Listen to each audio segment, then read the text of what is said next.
So, you're an older man. Maybe you're in your 40s, 50s, or even 60s.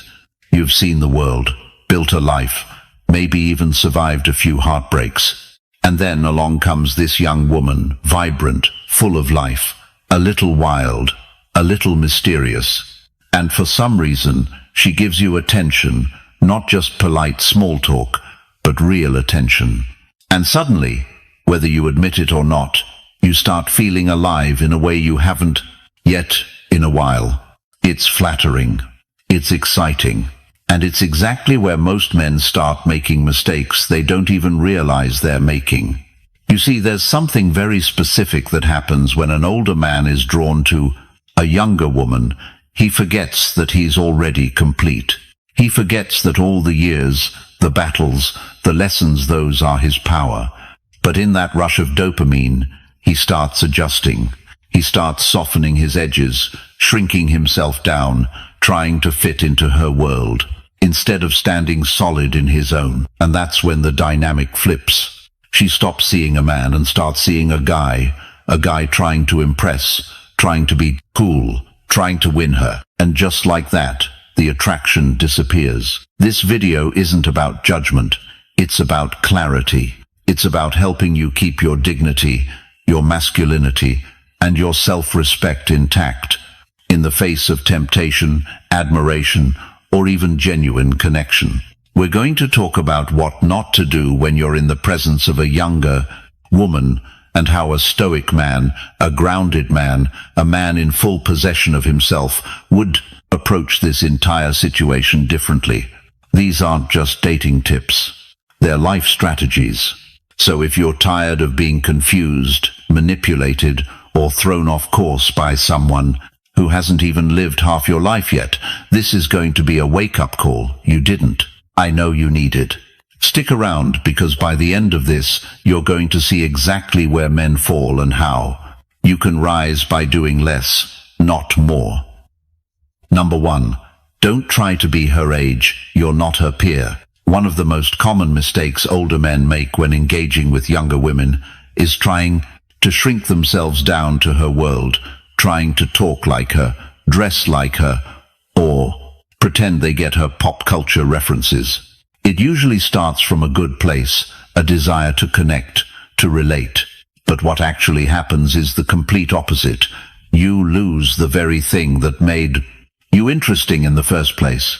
The moment you try to act like her peer, she stops seeing you as the grounded, composed, experienced man, and starts seeing you as someone trying too hard. And no matter how subtly you do it, she can feel it. Women, especially younger ones, have a sixth sense for authenticity.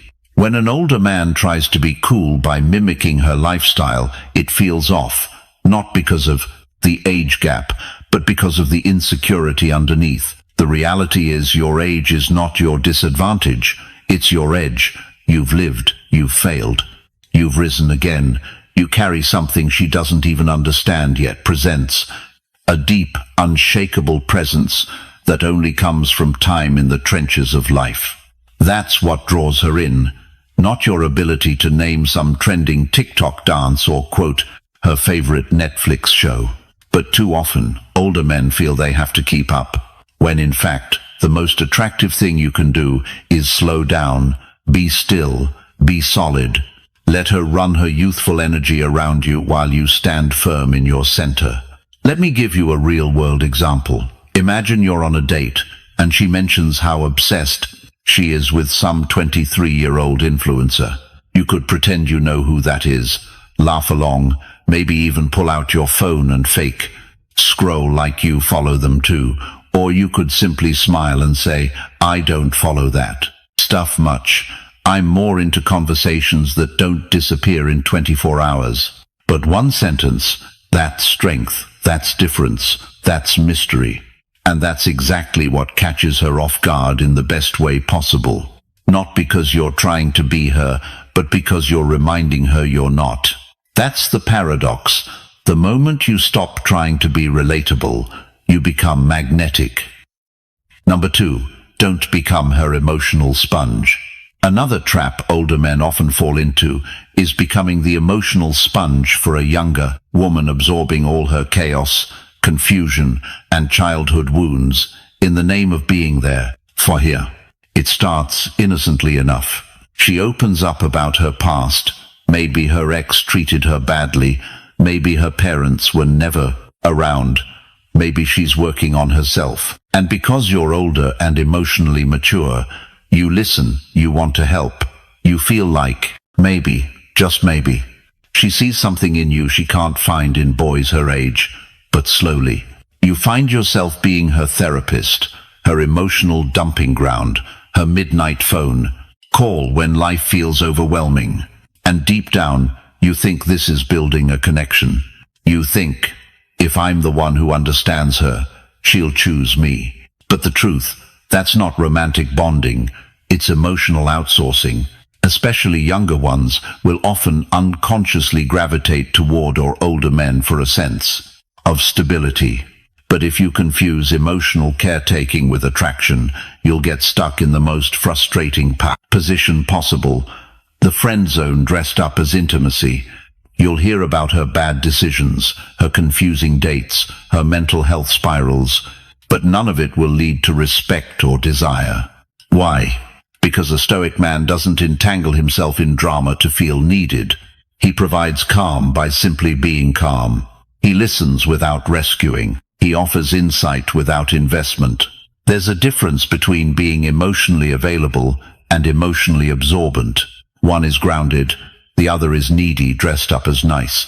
Imagine she calls you crying about her latest situation, and instead of diving into fix-it mode, you just say, "That sounds like a lot. I hope you give yourself space to figure it out." That one line, it signals that you're present, but not caught. She feels seen, but not able to latch on and pull you into her emotional storm. That's Stoicism in practice. It's not about being cold. It's about knowing the difference between offering presence and sacrificing your peace.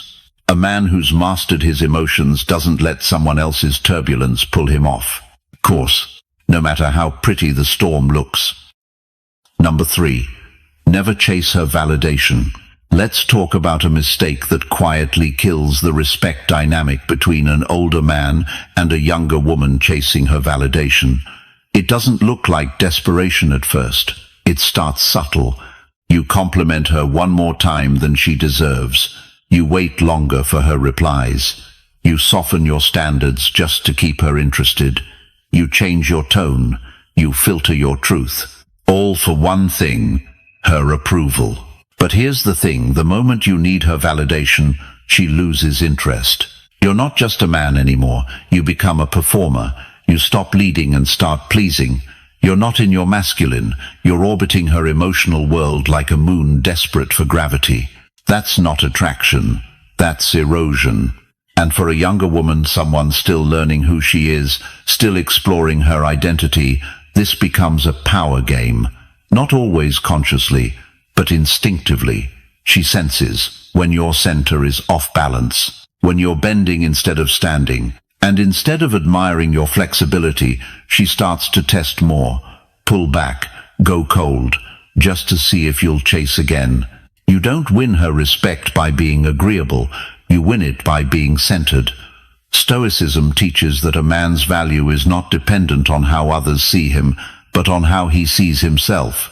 As Marcus Aurelius said, "It never ceases to amaze me. We all love ourselves more than other people, but care more about their opinion than our own." Flip that. When you stop caring about her approval, you regain your power. Let's get practical. You're texting a younger woman. She takes 5 hours to respond. You notice it, but you don't panic. You don't double text. You don't send a meme just to reopen the convo. You continue living, training, building. You let her come to you. And if she doesn't, you still win because you didn't compromise your center. The moment you chase her validation, you lose your edge. And for older men, this is even more critical, because your value isn't in being fun or relatable.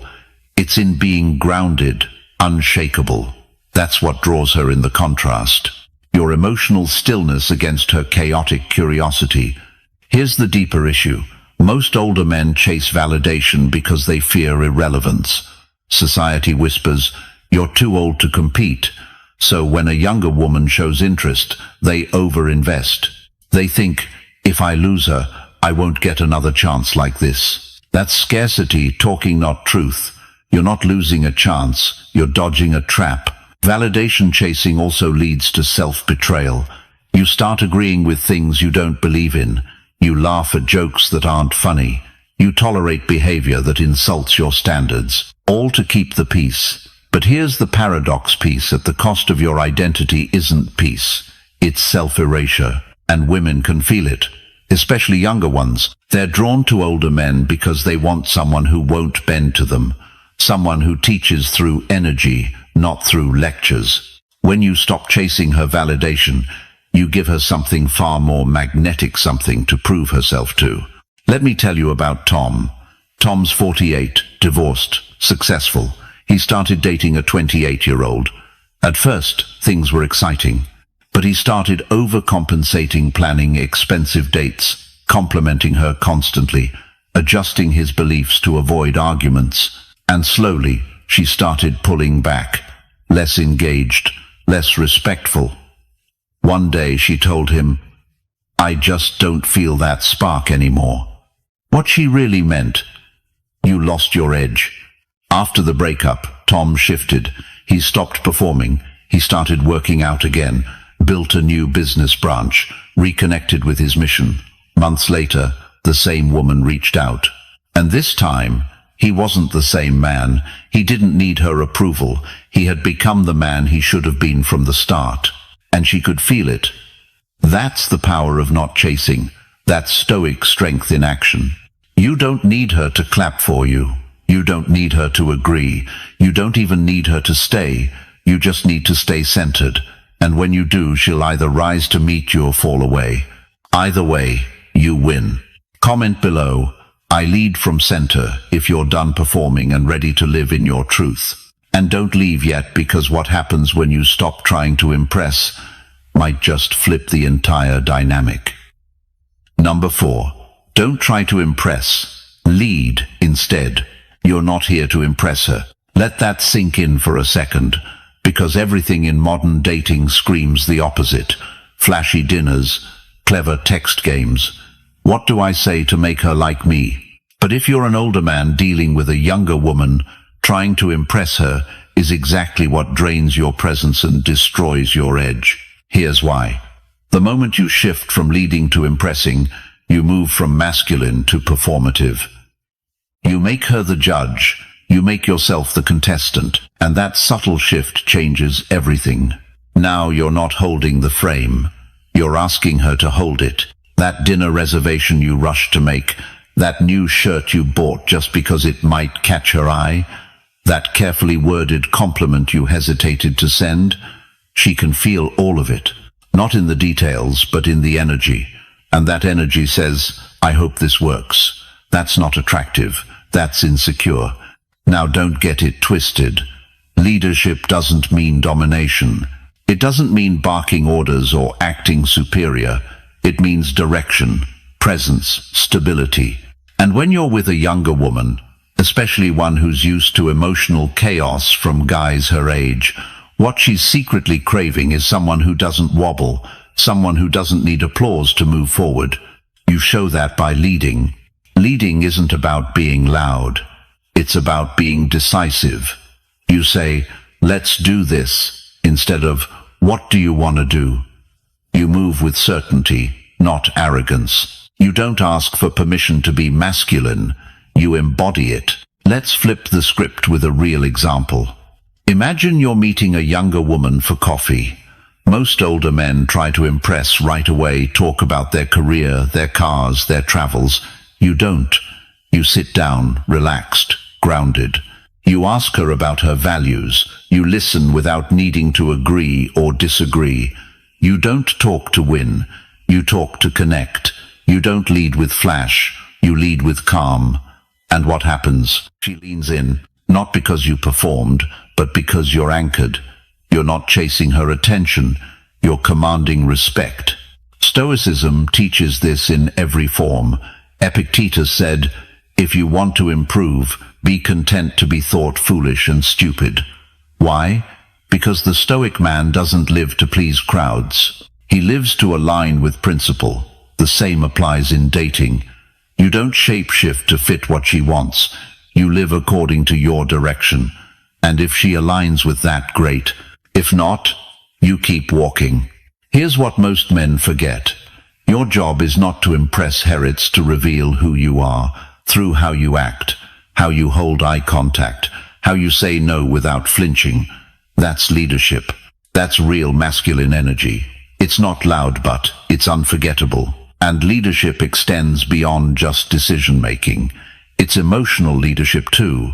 She gets emotional, you stay calm. She tests boundaries, you hold them. She tries to escalate drama, you disengage, not to punish but because peace is your standard. When you lead with stability, you give her something rare, a man she can trust even when she's uncertain. The men who impress may win her attention for a night. The men who lead, they stay in her mind for months, because they gave her an experience of polarity, of grounded masculine strength that doesn't ask for approval. So stop rehearsing what to say. Stop Googling the perfect lines. Stop trying to win her like a prize. You're not a contestant. You're the frame. Lead. Comment below. I move with direction if you're done performing and ready to embody presence. And don't miss this, because once you stop over-investing too soon, everything else falls into place naturally. Number 5.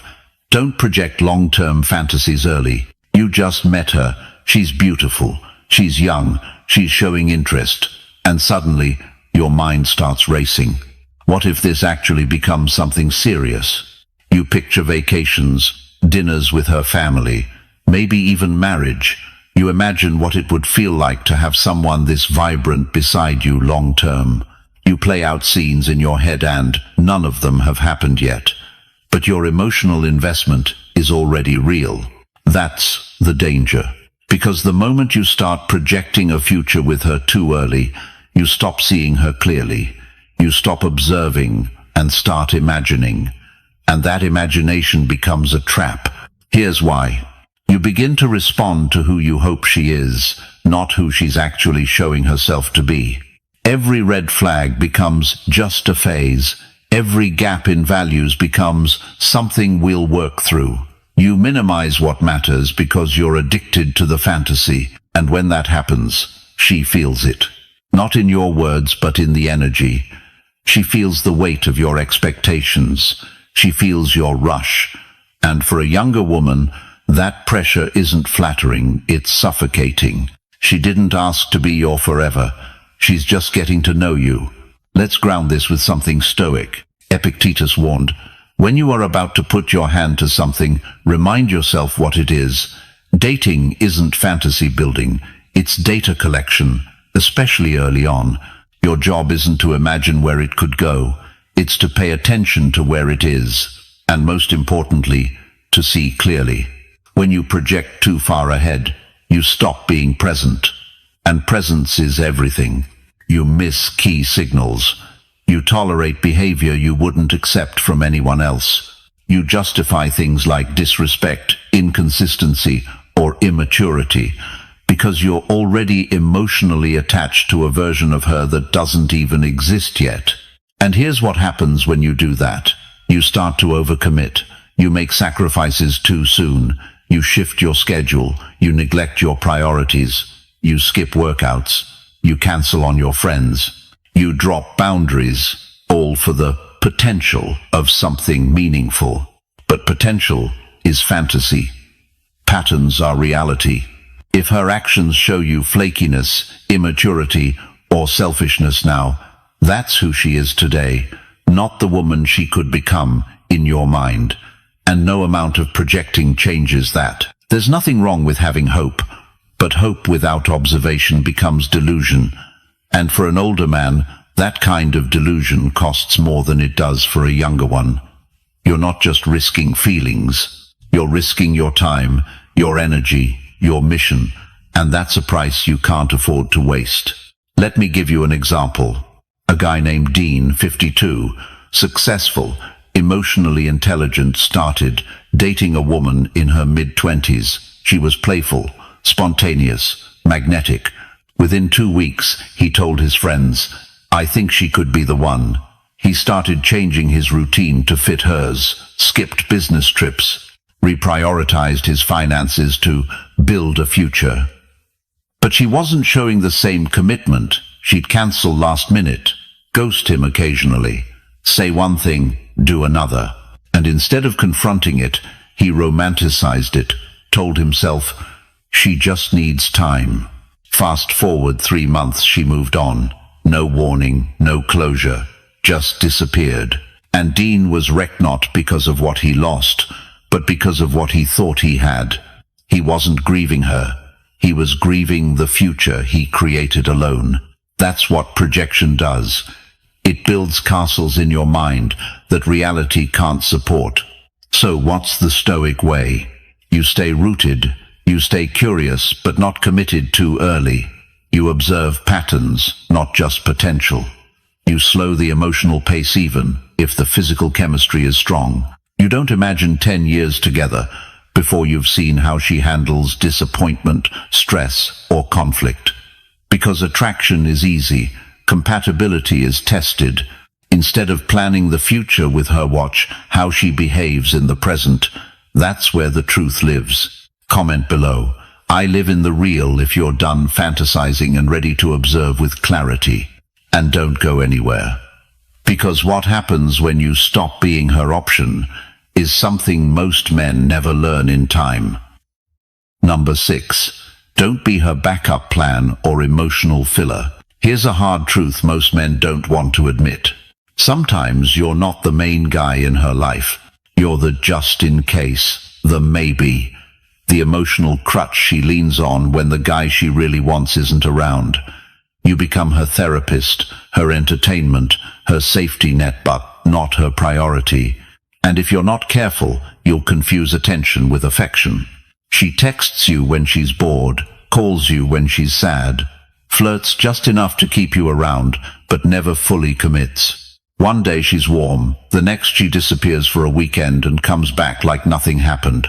You justify it. You say, she's busy, or she's figuring things out. But deep down, you feel it.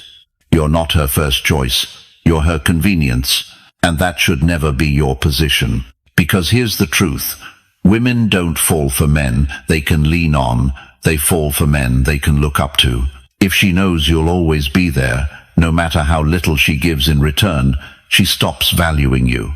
Not because she's cruel, but because humans naturally devalue what's always available, especially when it costs them nothing. Stoicism teaches us to honor the self, to withdraw from anything that disrespects our standards. Seneca wrote, "Associate with those who will make a better man of you." The inverse is just as true. Avoid those who reduce you to half of who you are. Being a backup plan is a silent killer of masculine energy, because slowly, without realizing it, you start to shrink yourself. You become more agreeable, less honest. You filter your truth so she doesn't walk away. You keep showing up, hoping one day she'll see your worth. But women don't see your worth when you make yourself small. They feel your worth when you set boundaries and mean them. Let me give you an example. Paul, 47, started talking to a 26-year-old he met through friends. She was magnetic, smart, unpredictable. They'd hang out every couple weeks, great conversations, playful chemistry, but she never made anything official. She'd ghost for days, then call him crying about another guy. And Paul, he'd pick up every time. He thought being supportive would win her over. But what she saw, a man she could use to process her feelings, until someone else called. One day, she told him, "You're like my safe place." It sounded sweet, but Paul realized it wasn't romantic, it was convenient. He cut contact that night. 3 months later, she reached back out. This time, different tone. She saw he wasn't there to catch her anymore, and that changed the dynamic. Why? Because Paul reclaimed his position. He stopped being a safety net. He became a standard. You don't become desirable by always being available. You become desirable by being selective with your presence. You're not here to be the rebound, the placeholder, the man she cries to about the guy who actually gets her attention. You're the man who doesn't settle for half love. So what does this look like in practice? If she only calls when she's emotional but not when she's happy, step back. If she only texts you when she's lonely but avoids commitment, stop replying. If she treats you like an emotional sponge, absorb nothing. Let it bounce off. You don't need to block her. You don't need to be cruel. Just withdraw the privilege of your energy, quietly, firmly, without drama, because your energy is not cheap. Women don't regret losing the man who was always available. They regret losing the man who knew his worth and walked when things felt unbalanced. That's the Stoic move. Calm, clear, detached. And if she comes back, it's not because you begged. It's because your absence spoke louder than your presence ever did. Comment below. I won't be her option if you're done holding space for people who won't hold you. And stay right here, because what happens when you finally put your purpose first is what truly separates you from every man she's ever known. Number 7. Never lose your mission for her. This is where a lot of strong men get weak right here. Not when she ignores you, not when she tests you, but when she starts to feel special, when things get emotional, when the chemistry is high and you start to think, maybe she's worth bending for. And little by little you shift. You skip a gym session, you postpone a work goal, you put off that business idea, you spend less time with your circle, more time on your phone. You start responding faster, changing plans to fit hers, rearranging your path so she can feel more comfortable in it. That's how it starts. It feels harmless, even romantic. But what's actually happening? You're stepping off your mission for her. And that's the beginning of the fall. Because women, especially younger women, want to be your mission. They want to feel safe inside a man who's already on one. They want to be part of your world, not the thing that defines it. You see, masculinity isn't about control. It's about direction. The more clear and grounded your direction is, the more magnetic you become. When you start leading with your mission, your purpose, your discipline, your Koj feels it. She might test you. She might challenge your priorities. But if you hold the line, she respects it, even if she doesn't admit it out loud. Stoicism teaches us this constantly. Marcus Aurelius didn't ask what others thought of his path. He stayed the course. He said, "A man's worth is no greater than his ambitions." So let me ask, what do you become when you trade your ambition for comfort? You become forgettable. A man without a mission is just waiting to be replaced. He becomes emotionally dependent, reactional. He lives and dies by her moods, and she can feel it.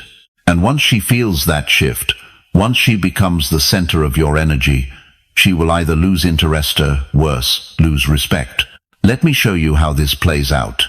There was a guy named Jordan, 45, high-level exec, built a successful company from scratch.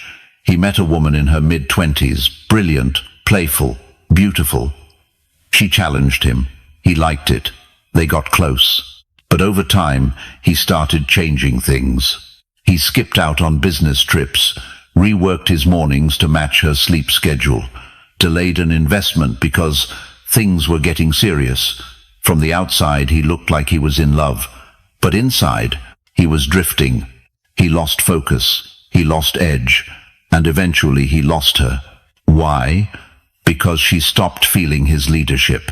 He was no longer the man she was drawn to, the one who was building something, moving forward, alive with purpose. He became a passenger in his own life. That's the quiet death of attraction. Not because you failed, but because you forgot what made you powerful to begin with. Never confuse love with surrender. If she's truly right for your life, she'll want you focused. She'll want you obsessed with your growth, your work, your code. She'll want to fit into your fire, not be the reason you extinguish it. And if she leaves because you didn't put her first, let her. Because a man who stays on mission, who keeps building, keeps showing up, keeps growing, never runs out of options. But a man who gives that up to make it work with someone who doesn't value it, he runs out of himself. So stay on mission. Wake up on time. Take the trip. Invest in your vision. Train when you don't feel like it. Speak your truth, even if she pushes back. Let her feel the gravity of a man who doesn't bend for comfort. That's what inspires her. That's what keeps her close. That's what makes her respect last. Comment below, I never leave my path, if you're done shrinking for love and ready to lead with purpose. And don't stop here, because what happens when you refuse to trade standards for affection changes the entire game. Number 8. She wants a rock, not a puppet. Let's get something straight. She doesn't want you to bend to her. Even if she tests you, even if she pushes your buttons, even if she gets moody, distant or cold, what she truly wants is to feel you won't move. Not away from her, but away from yourself. You see, a younger woman may play with power dynamics. She may flirt and withdraw. She may say, you don't open up enough, and the next day say, you're too available. That back and forth isn't meant to confuse you, though it will if you're not centered. It's meant to reveal you. She wants to see what happens when she shakes you. Do you wobble? Do you chase? Do you try to guess what she wants and give it before she asks? If you do, you're no longer a rock. You're a puppet. And puppets never feel safe. Let me be clear. You can be kind. You can be compassionate. You can even be emotionally tuned in. But the moment you start rearranging your identity to match her emotional waves, she feels it and the attraction starts to fade. Because what she really craves is structure, not in the form of rules or control, but in the grounded energy of a man who knows who he is and refuses to shrink or swell just to make her happy. She wants to test your emotional walls, not to break them down, but to see if they're real. And if you don't have them, if you collapse the moment she frowns or pulls back or makes a sarcastic comment, then she realizes you're not leading, you're adapting. And that's not sexy, that's weak. Stoicism offers the exact frame you need here. Marcus Aurelius wrote, "The tranquility that comes when you stop caring what they say, or think, or do." That's what being the rock means. Tranquility. Stillness. A silent confidence that doesn't need applause or approval. It means holding your tone when she gets emotional, holding your space when she becomes inconsistent, holding your path when she tries to pull you off course. Let me give you a real-world snapshot. There's a guy named Drew, early 50s, grounded, successful, but divorced recently.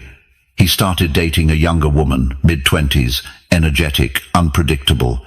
At first, things were smooth, but then she started testing him, critiquing his routines, flirting in front of him, saying things like, "You'd be hotter if you dressed younger." Old Drew would have shifted, bought new clothes, tried to fit in, smiled and played along. But this Drew, he just smiled back and said, "That's funny. I like the way I move." He didn't flinch. He didn't defend himself. He didn't snap. He stayed centered. 2 days later, she asked to see him again, and not because he agreed with her, but because he didn't. That moment told her everything she needed to know: this man doesn't bend, not to please, not to prove, not to perform. He's the rock. Because here's the hidden truth. Most women don't trust the man they can control. They want the man who respects himself enough to say no without anger, and yes without need. They want to feel your weight, not your willingness. And if you're older, this is your biggest edge. Not that you have money, not that you have stories, but that you've done the inner work to know who you are, and you're not giving that away just because she's hot and half your age. That's the difference between attraction that lasts a night and attraction that lingers for months. You don't win her heart by becoming her puppet. You earn her respect by staying the rock she can't shake. Comment below. I hold the line if you're done shrinking and ready to stand your ground. And stay tuned, because the moment you stop letting her pull your strings, something powerful shifts in who really holds the frame. Number 9. Don't buy her time, command her attention. There's a dangerous idea a lot of older men carry when dating younger women. If I offer enough time, gifts, comfort, she'll stay. But here's the brutal truth. You don't buy a woman's attention, not the kind that matters, not the kind that lasts. You command it. Let's break that down. When a man starts paying too much, whether it's dinners, attention, emotional labor, he tells her one thing: my value is external. That if he doesn't spend, she won't stay. If he doesn't impress, she'll lose interest. And when she feels that, she might stick around, but not out of desire, out of convenience. And when a woman stays because it's easy, not because she's drawn to you, you've already lost. A younger woman, especially one who has options, doesn't need a sponsor. She needs a signal. A signal that you don't just have resources, you have restraint. That you're not trying to earn her attention, you're someone who naturally attracts it by the way you move, your presence, your energy, your direction. That's what commands attention. And the Stoics knew this. Marcus Aurelius didn't write about winning people over. He talked about inner stillness. He said, waste no more time arguing what a good man should be. Be one. That same idea applies here. Stop trying to perform like the right man. Just be him. Commanding attention doesn't mean being loud. It doesn't mean being arrogant. It means being so centered in your life that she has to lean in to understand what drives you. It means speaking less, moving with intention, and knowing your time is valuable even if you're alone. Let me give you a quick story. Dan, 50, met a 27-year-old at a networking event. They hit it off. She was fun, curious, and clearly used to attention. Most men threw money, compliments, favors. Dan didn't. He set plans that worked for him. He didn't chase texts. He showed up when he said he would, but never overextended. At first, she tested him. Took a while to respond. Showed a little attitude. Dan didn't flinch. He didn't try harder. He stayed calm, playful, unbothered. And what happened? She started chasing his time. Not because he gave more, but because he didn't need to. You command attention by living a life that doesn't need her in it, but would welcome her if she adds value. You're not trying to earn her interest. You're giving her the opportunity to experience your gravity. Comment below. I don't chase if you're ready to stop buying and start embodying real presence. And stay right here, because once you stop performing for her attention, you unlock something she didn't know she needed. Number 10. Let her earn your depth. You've got years behind you.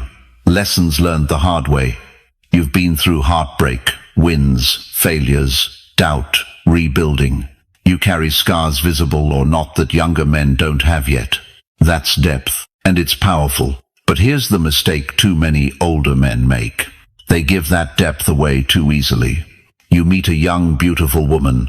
She's magnetic. She smiles. She listens. And suddenly, you're opening up everything. Your stories, your beliefs, your fears, your past.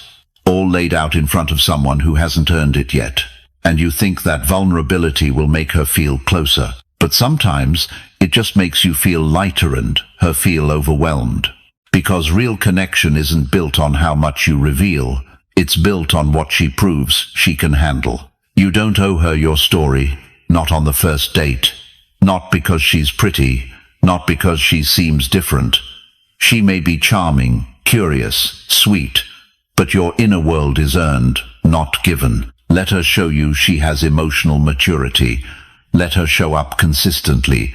Let her push through her own triggers before you start unpacking your truth. It's the same reason you don't give a child the keys to a Ferrari. Not because they're not valuable, but because they're not ready to handle the responsibility. You've got wisdom, but wisdom dropped too soon becomes a lecture. You've got passion, But passion poured out too fast feels like pressure. Let her earn access to what's beneath the surface. And don't confuse being guarded with being cold. You can still connect. You can still be warm, fun, present. But you don't lead with your inner world.